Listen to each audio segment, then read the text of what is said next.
बंदी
छोड़ सतगुरु रामपाल जी महाराज जी की जय हो।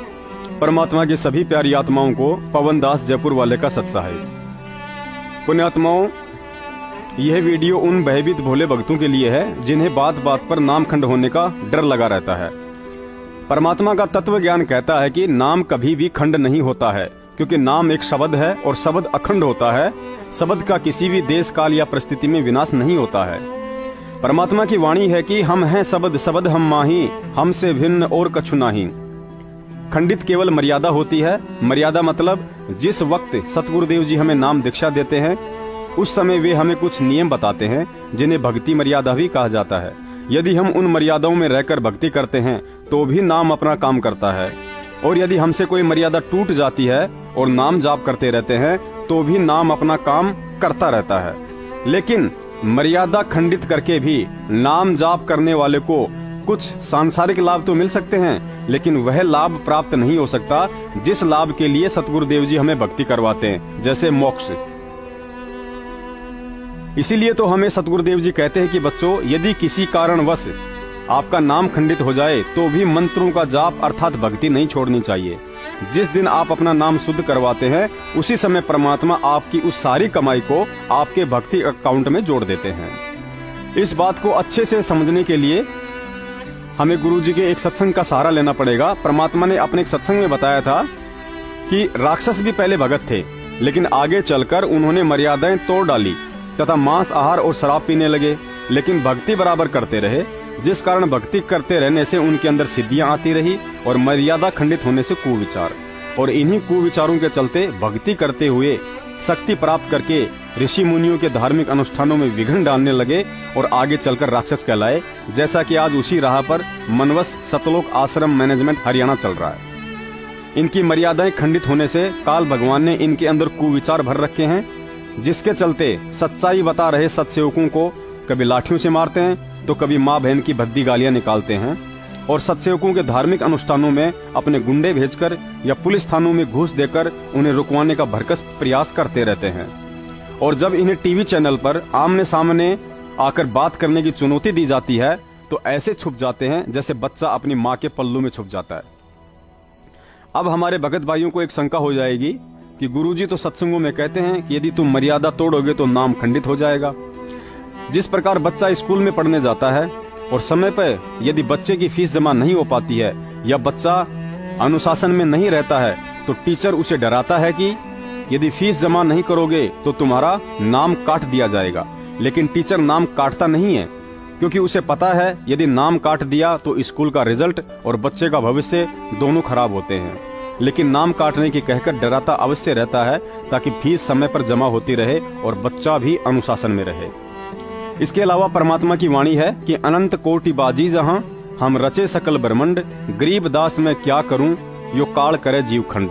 परमात्मा आदरणीय गरीब दास साहिब जी को अपनी समर्थता भी बता रहे हैं और काल भगवान के साथ वचनबद्ध होने के कारण अपनी व्यवस्था भी बता रहे हैं कि गरीबदास जी ये काल मर्यादा तोड़वाकर जीव को खंड कर देता है, ना कि नाम को खंड करता है। फिर भी यदि सतलोक आश्रम मैनेजमेंट द्वारा पिछले 5 साल से संगत में जबरन बैठा रखा नाम खंड का भय किसी भगत आत्मा के दिमाग से नहीं निकल पा रहा हो, तो एक बात अपने दिमाग में अच्छे से बैठा ले कि हम किसी ऐसे वैसे गुरु के शिष्य नहीं हैं।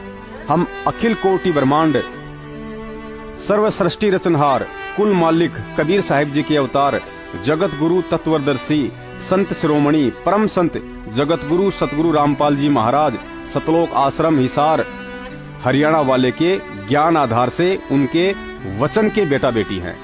और ऐसे महान संत के मुख कमल से दिया हुआ आदि अजरो अमर नाम कोई चिड़ी का बच्चा नहीं है जो बात बात में खंड हो जाएगा।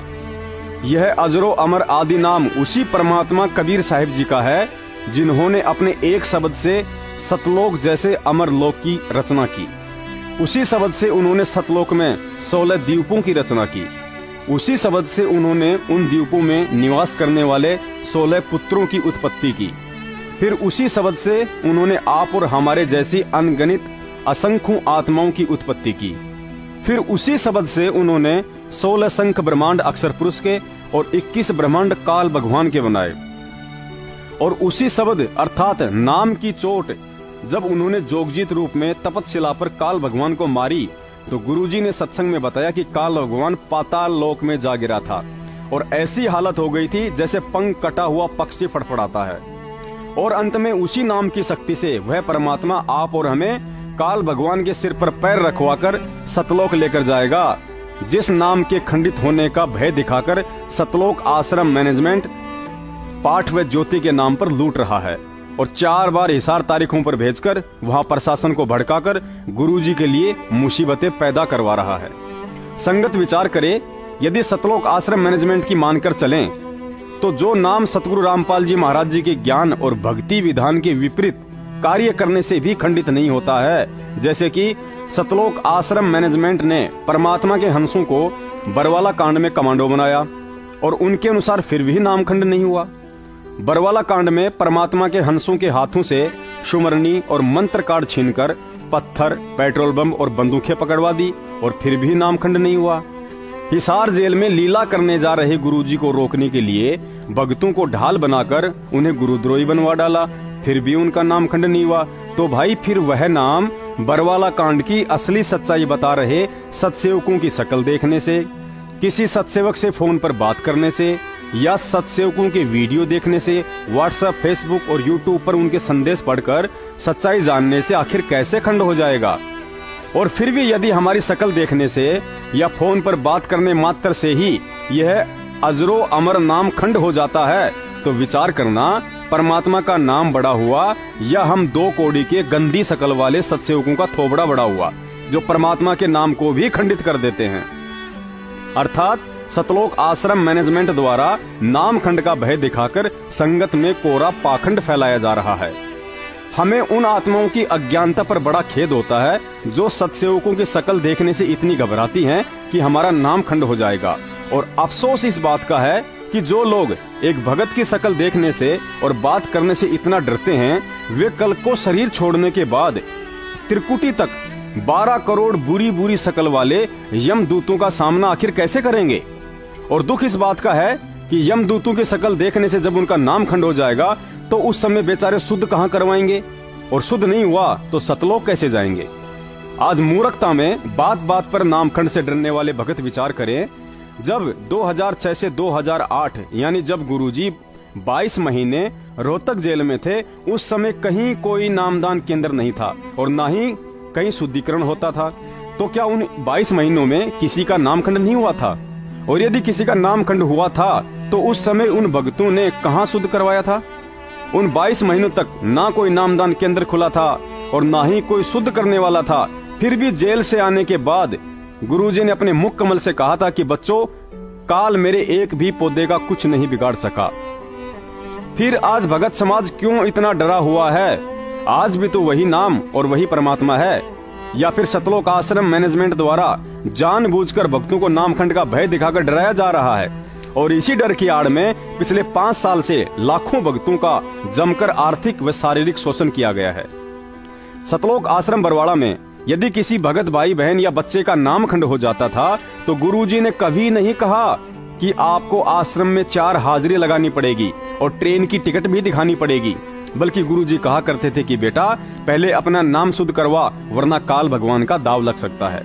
लेकिन आज जेल जाते ही गुरुजी के ज्ञान के विपरीत नामखंड वाले भक्तों को हिसार रेलवे स्टेशन के, जाट आंदोलन के या तरह तरह की रैलियों के 4 चक्कर कटवाए जाते हैं। 4 पेशी का मतलब है 4 महीने, और यदि इन 4 महीनों में अज्ञानतावश नामखंड से भयभीत उस भगत पर काल भगवान का दाव लग गया, यदि वह मर गया तो उस भगत की मौत का जिम्मेदार कौन होगा? एक और नया बदनामी का दाग गुरुजी पर ही लगेगा। बड़े अफसोस की बात है, जिन लोगों के खुद के नामखंड हैं, उन्हीं की सेवा दूसरों के नाम शुद्ध करवाने की लगा रखी है। उदाहरण के लिए उड़ीसा का फर्जी नामदान केंद्र। उड़ीसा के नामदान केंद्र पर 2 बहनों की ड्यूटी लगा रखी है। किसी कारणवश दोनों का नामखंड हो गया था। उन्होंने अपने नाम शुद्धिकरण के लिए रोहतक नामदान केंद्र पर फोन करके सारी बात बताई, तो रोहतक नामदान वालों ने जवाब दिया कि आप दोनों खुद ही एक दूसरे का नाम शुद्ध कर लो। अब जिनके खुद के नामखंड हैं, वे कैसे एक दूसरे का नाम शुद्ध करवा सकते हैं? यानी टोटल पाखंड चलाया जा रहा है।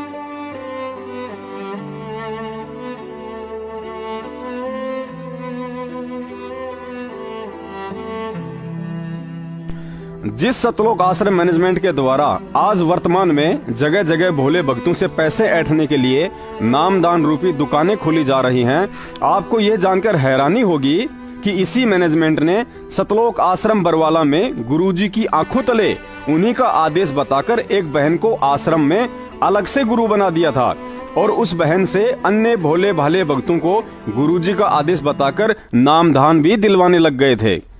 और जब तकरीबन 20 दिन बाद इस बात का पता गुरुजी को चला तो गुरुजी ने उन सबको धमकाया और पुनः सबके नाम शुद्ध करवाए, और गुरुजी ने कहा कि तुम्हारी आज से पहले की सारी भक्ति कमाई खर्च हो चुकी है। सुनिए गुरुजी के मुख कमल से यह ऑडियो और विचार करें, जो सतलोक आश्रम मैनेजमेंट गुरुजी के रहते सहते उनके आदेशों की आड़ में आश्रम में ही अलग से गुरु बनाकर नामदान शुरू करने की साजिश कर सकता है, तो आज उस पाखंडी मैनेजमेंट के लिए जगह जगह दुकानें खोलना कौन सी बड़ी बात है, क्योंकि आज तो हमारे सतगुरुदेव जी हिसार जेल में बैठे हैं। सुनिए सतगुरुदेव जी के मुख कमल से सतलोक आश्रम मैनेजमेंट के पाखंड की वह ऑडियो। कबीर जी आते तो भी मना करते हैं कि नहीं गुरु जी को भी मानो, और जो दुष्ट आत्मा उनके पास जाते हैं वो कि मुझे तो गुरु जी कहे आस्था दुष्ट दे रख गया। तो ऐसे हमने कहते हैं जैसे माता गर्भ को रख यतन बना और ठेस लगे तक क्षीण हो जाती रही, ऐसी भक्ति जा। जैसे किसी बहन को मुश्किल से गर्भ रहा हो कई वर्षों में, फिर वही जानती है कि किस प्रकार इस लाल को, इस बच्चे को परिपक्व करना है। सपने में भी डर लगता है कि कहीं करवट बदलते समय बाल पर दाब ना आ जाए, मेरा गर्भ खराब हो जा। कितनी चिंतित रहती है, ऊंचे नीचे पर पैर ना टिक जाए, भगवान कहीं खान पीन में ऐसी गर्म वस्तु ना खा लो जिससे मेरा बालक खराब हो जाए। तो इतना डरकर आपने इस भक्ति रूपी गर्भ को प्रफुल्लित करना है। जैसे माता गर्भ को रखा यतन बना और ठेस लगे तो क्षण हुआ तेरी, ऐसे भक्ति जा। नारी कहावे पीव की रहे और संग सोए, जार सदा मन में बसे खसम खुशी क्यों होवे। देख कितनी गहरी बात बताई जाता है। नार कहावत पीव की, और कहते हैं रहे और संग सोए, और जार सदा मन में बसे फिर खसम खुशी क्यों होए। आन उपासना अन्य के अंदर आस्था नहीं रखनी। जैसे परमात्मा कबीर जी आए थे, 64 लाख शिष्य थे उनके उस समय, उन्होंने कभी नहीं बताया कि मेरे स्थान में किसी और में भगवान आवे है। उसमें जाकर पूछ लो। अब उन दुष्टा ने के बका रखे ये बालक कि गुरुजी ने कहा है कि तुम ऐसे करो और ऐसे करो और उसको भगवान मानो, और गुरुजी का आगे नहीं बताना, नहीं वो नाराज हो जाएंगे। इन मंदबुद्धियों ने यह भी मान ली गुरुजी का आदेश। पीछे से 10-20 दिन यह बकवास चली थी, सेट हो गया। गुरुजी का मेरा आदेश और मेरे सामने आप कहो कि क्या आपने ऐसा बोला है और मैं नाराज हो जाऊंगा, यह भी स्वीकार होगी। तो ये ऐसे कुसंगत होती है, वो बर्बाद करती है उन्हीं को जो मंद बुद्धि होते हैं। नहीं तो ज्ञानवान तुरंत सोच लेते ये कोई बात है, इतने दिन हो गए गुरुजी ने 15 साल हो गए मैं नाम देते न, किसी को ऐसा कुछ कहा नहीं, कोई ऐसी दोगली बात करी नहीं। तो उन दुष्टों ने ऐसी चाल चली कि गुरुजी का आदेश बता दिया, सब बेचारे 10-20 ये उनके द्वारा बताएगी क्रिया करने लगे, तो हमारे उसे खत्म हो गए भगवान के अकाउंट से। अब उनको पता लगा, सभी अपना क्षमा याचना कर रहे हैं, 10-20 खराब हुए थे, फिर सेट हो गए, उनको नाम देखे। तो परमात्मा कहते हैं कि एक तरफ तो गुरुजी मुझे कह रहे हैं और फिर दूसरे के पास आस्था रख रहे हो, तो उसके विषय में क्या बता रहे हैं कि नार कहावे पीव की और रहे और संग सोए, आस्था किसे में और नकली गुरु किसे मान रही, ऊपर ले मनते। और कहते हैं जार सदा मन में बसे, आस्था तुम्हारी दूसरे में हो गई है तो फिर खसम खुशी क्यों होए, वो परम पिता परमात्मा धनी हमारा क्यों कर राजी होगा। कहते हैं सेज बिछावे सूंदरी अंतर पर्दा होए और तन सौंपे मन दे नहीं कदे न सुहागण होए। अब जैसे यही एक मोटा उदाहरण था जो अभी ये घटना हुई कि मुझे तो गुरुजी कहे आस्था दुष्ट ढेडनी में दुष्टा में, तो क्या बताते हैं सेज बिछावे सूंदरी यानी आत्मा और अंतर पर्दा होए, अंदर दोष रखे, अंदर में आड़ बना ली, और कहते हैं तन सौंपे मन दे नहीं, यानी शारीरिक तरीके से तो यहाँ आकर नमस्कार करे और आत्मा उस दुष्टा में। ये 10-20 से बिगड़े थे, वो सेट हो गया। अभी 10 दिन ये पता नहीं अंडरग्राउंड कैसे एकदम चल पड़ा था सिस्टम। तो दास को पता चला, जब उनको बता दिया कि तुम्हारा सब कुछ बर्बाद हो गया, तो उन प्यारी आत्माओं ने बहुत दुख हुआ इस बात का कि हमारा तो सारा नाश्ता कर दिया उस नालायकों ने। ऐसे बहुत से झटके आएंगे, लेकिन ये हमारे ये परमात्मा का बात किसी से बिगड़ नहीं सकता।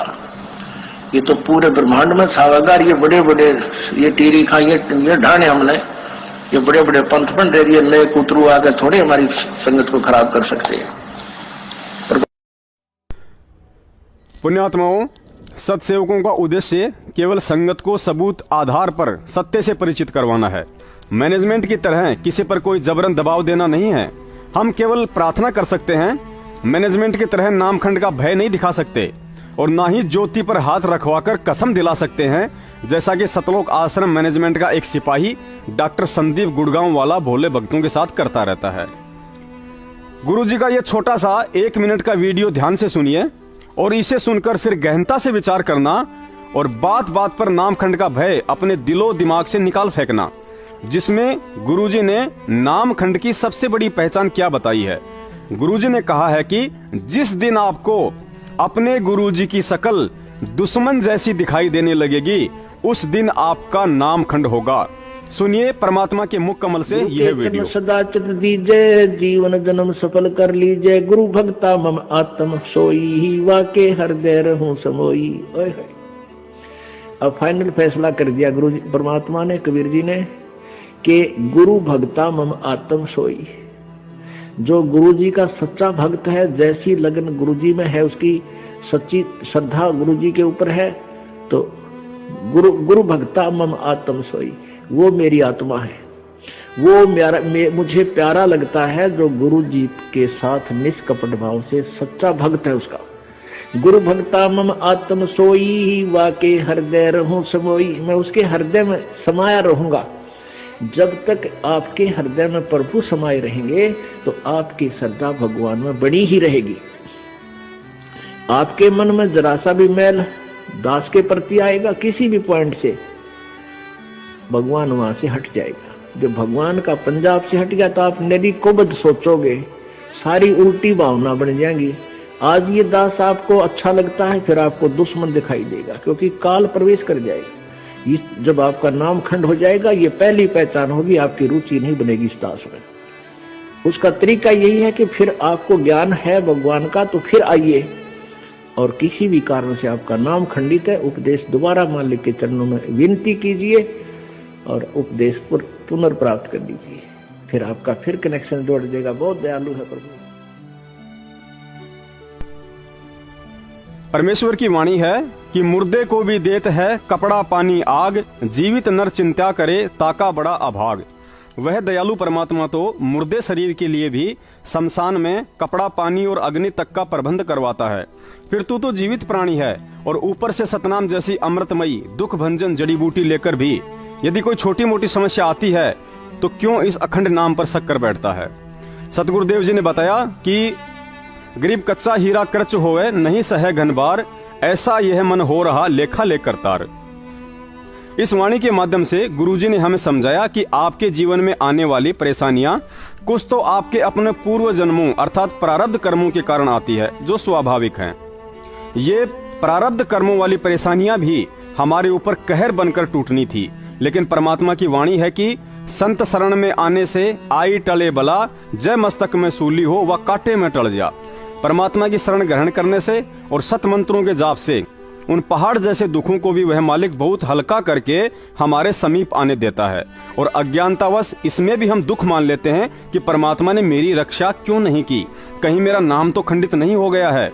इसके अलावा कुछ हल्की फुल्की परेशानियां गॉड गिवन यानी परमात्मा प्रदत्त भी होती हैं, अर्थात अपने शिष्य रूपी हीरे पर वह परमात्मा स्वयं भी चोट मारकर देखता है कि इसमें कितनी दृढ़ता और कितना विश्वास उत्पन्न हो चुका है। उदाहरण के लिए एक समय जब कमाल को अहंकार हो गया था कि गुरुजी मेरे से बढ़कर आपकी सेवा कोई अन्य भगत नहीं कर सकता, तो उसके अज्ञान और अहंकार को मिटाने के लिए परमात्मा कबीर साहिब जी कमाल और साथ में शेख फरीद जी को लेकर अपने प्यारे भगत सम्मन मनिहार के घर की ओर चल दिए।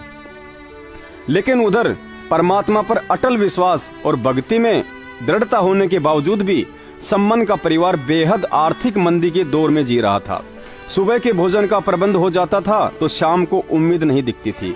ऐसे में जब परमात्मा अपने भक्तों के साथ उनके घर पहुंचे तो सम्मन के घर में अपने गुरुजी को भोजन करवाने के लिए आटा तक नहीं था। गुरुजी को भोजन करवाने की खातिर सम्मन जी की पत्नी नेकी जी ने अपने सिर की ओढ़नी को भी गांव में गिरवी रखना चाहा, लेकिन गरीबी इतनी थी कि उस ओढ़नी में भी जगह जगह छेद होने की वजह से गांव में किसी ने लेने से इनकार कर दिया। और हम सब जानते हैं कि अंत में अपने गुरुदेव को भोजन करवाने के लिए मात्र 1 किलो आटे के लिए सम्मन जी को अपने पुत्र सेऊ का अपने हाथों से शीश काटना पड़ा। पुण्यात्माओं, विचार करना, यदि सम्मन और नेकी भी आज लाखों की संगत की तरह अज्ञानी होते तो मन में यह सोचकर भक्ति का नाश कर डालते कि स्वयं परमात्मा चलकर हमारे घर आए हैं और उसके बाद भी उन्हें भोजन करवाने के लिए हमारे घर में 1 सेर आटा तक नहीं है, या तो गुरुजी पूर्ण संत नहीं है या फिर हमारा नामखंड है। लेकिन सम्मन और नेकी जी परमात्मा के हीरे मोती थे। उन्हें पता था कि प्रारब्ध के कर्म इंसान को स्वयं ही भोगने पड़ते हैं और इनका विनाश परमात्मा की भक्ति से ही संभव है।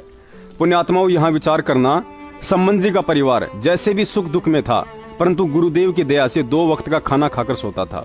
लेकिन जिस दिन उनके घर कबीर साहिब जी आए, उस दिन उन्हें मांगने पर भी किसी ने आटा तक नहीं दिया। गुरुजी के लिए उस बहन ने अपनी इज्जत यानी सर का पल्लू भी गिरवी रखने के लिए लोगों के कदमों में रख दिया था, लेकिन किसी ने लिया तक नहीं। क्यों? क्योंकि सम्मन और नेकी जी को उस दिन जो परेशानी आई थी वह परमात्मा प्रदत्त थी, यानी परमेश्वर ने जानबूझकर दी थी। क्योंकि उनके भक्ति भाव तथा अपने गुरुदेव के प्रति सेवा और समर्पण को कमाल के सामने दिखाना चाहते थे कि कमाल, भक्तों के घर बहुत दूर हैं, तू मेरी सेवा और भक्ति खूब करता है, लेकिन इस बात का अहंकार अच्छा नहीं होता है। और अब तू सेव सम्मन और नेकी के भक्ति और सेवा भाव के सामने अपने सेवा भाव की तुलना स्वयं ही कर लेना कि तू उनके पासिंग भी है या नहीं।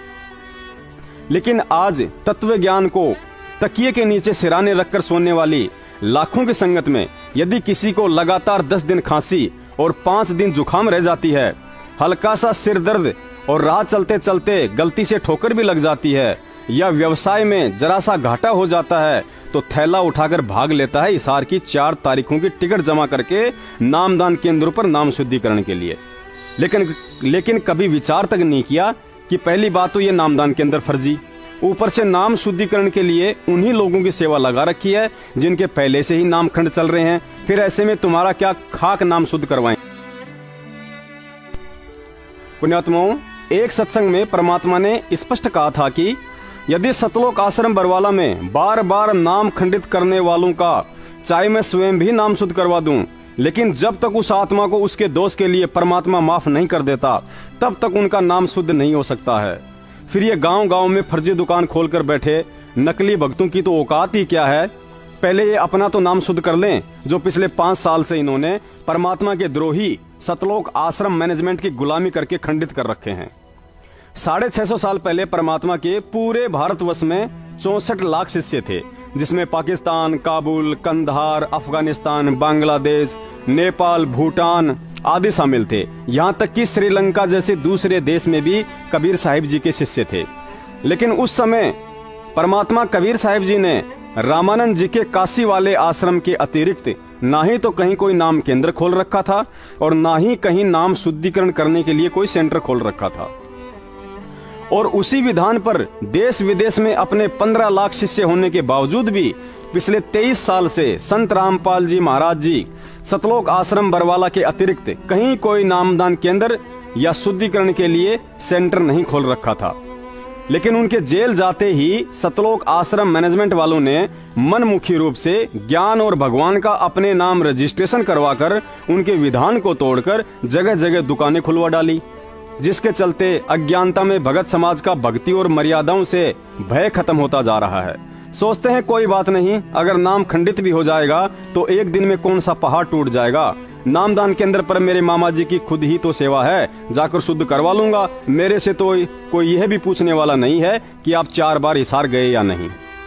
आज पूर्ण संत सतगुरु रामपाल जी महाराज जी से तत्व ज्ञान प्राप्त भगत समाज को दिमाग पर थोड़ा जोर डालकर समझना चाहिए कि परमेश्वर कबीर साहिब जी का यह आदि अनादि अजरो अमर नाम अखंड है। कोई साइकिल का पंचर नहीं है जो 10 किलो वजन ज्यादा रख दिया जाए तो वाल फट जाएगा। परमात्मा कहते हैं, ब्राह्मण से गधा भला, आन देव से कुत्ता और मुल्ला से मुर्गा भला, जो शहर जगावे सूता। गुरु जी के नाम से खोल रखे इन फर्जी नामदान केंद्रों पर बैठे भक्तों के दान पर हराम के टूक तोड़ रहे ब्राह्मण रूपी भक्तों से तो वह गधा 100 बार अच्छा है जो स्वयं भी अपनी मेहनत की खाता है और अपने मालिक को भी खिलाता है। और सच्चाई को संगत में ना बताकर झूठ की नाव में बैठा रखे इन कोऑर्डिनेटर रूपी मुल्लों से तो वह मुर्गा 100 बार अच्छा है जो समय पर आवाज मार मार के लोगों को नींद से जगाता है। आज आम भगत समाज से 10 गुना अधिक दोषी गुरुद्रोही सतलोक आश्रम मैनेजमेंट हरियाणा की चमचागिरी और संगत के दान पर मस्त नामदान संचालक और कोऑर्डिनेटर हैं, जो बरवाला कांड की सारी सच्चाई से परिचित होने के उपरांत भी अपने स्वार्थों के चलते लाखों की संगत को गुमराह किए बैठे हैं। जैसे गुरुजी ने बताया कि तत्व ज्ञान के अभाव में पहले के समय में जो पंडित काशी विद्यापीठ में पढ़कर आता था, फिर उसके द्वारा बताए गए वेदों के ज्ञान पर कोई शक तक नहीं करता था कि भाई इससे बड़ा शास्त्री और कौन हो सकता है जो काशी में पढ़कर आया है। और उसके द्वारा प्रचारित कोरे अज्ञान को परमात्मा का विधान समझकर लोगों ने पाखंड शुरू कर दिए और आज गुरुजी के लिए वही पाखंड सबसे बड़ी समस्या बनी हुई है। ठीक इसी तरह अज्ञानतावश मनवश सतलोक आश्रम मैनेजमेंट हरियाणा और परम संत रामपाल जी महाराज जी के छोटे भाई महेंद्र से चमचागिरी का आशीर्वाद प्राप्त नामदान संचालकों और कोऑर्डिनेटर को भगत समाज उस काशी विद्यापीठ से पढ़कर आए पंडित जी की तरह विद्वान समझकर उनके फर्जी आदेशों को स्वीकार करके गुरुजी के विधान को तोड़ रहे हैं, जिसका परिणाम उन्हें स्वयं ही भोगना पड़ेगा। गुरुजी का विधान कहता है कि हंस गवन करते नहीं मान सरोवर छाड़, वो तो कौवे उड़ उड़ जाते हैं जो खाते मांसाहाड़। भगत को राजनीति से कोई लेना देना नहीं होता है, लेकिन फिर भी भक्तों से कांग्रेस को वोट डलवाकर गुरुजी का वचन तुड़वाया जा रहा है। गुरुजी का विधान कहता है कि रत्न जड़ाऊ मंदिर हैं लख योजन स्थान, लेकिन साकट सगाना भेटियो चाहे हो इंद्र समान। लेकिन इस वाणी के खिलाफ भक्तों को हरियाणा के उन्हीं हुक्का पाड़ साकट आर्य समाजियों के जाट आंदोलन में बैठाकर करम फुड़वाए, जिन आर्य समाजियों ने 2006 में हमारे करौंथा आश्रम की ईंट से ईंट बजा डाली और जिसके चलते गुरुजी को 22 महीने जेल काटनी पड़ी थी। ऊपर का इतना वीडियो देखने के बाद भी हो सकता है किसी भाई को अभी भी ये शंका सता रही हो कि यदि नामदान केंद्र फर्जी हैं और गुरुजी का ऐसा कोई आदेश नहीं है, तो फिर इस नाम के लेते ही भक्तों को लाभ क्यों मिल रहे हैं? अगर नाम केंद्र फर्जी है तो फिर लाभ होने ही नहीं चाहिए। पुण्यात्माओं, हमने परमात्मा प्रदत्त तत्व ज्ञान आधार से गुरुजी के जेल जाने के बाद सतलोक आश्रम मैनेजमेंट द्वारा खोले जा रहे नामदान केंद्रों को फर्जी बताया है, ना कि परमात्मा के नाम को फर्जी बताया है। नाम का अपना गुण होता है, अपनी विशेषता होती है। नाम अपना काम अवश्य करता है, चाहे उससे शूद्र जाप करे या ब्राह्मण जाप करे, चाहे वह नाम अधिकारी के द्वारा दिया गया हो या अनाधिकारी के द्वारा दिया गया हो। जिस प्रकार मेडिकल साइंस की कुछ टेबलेट्स यानी गोलियां ऐसी होती हैं जिन्हें आजकल किराने की दुकान वाले भी रख लेते हैं, जैसे सर दर्द, बदन दर्द, खांसी, जुकाम आदि की गोलियां।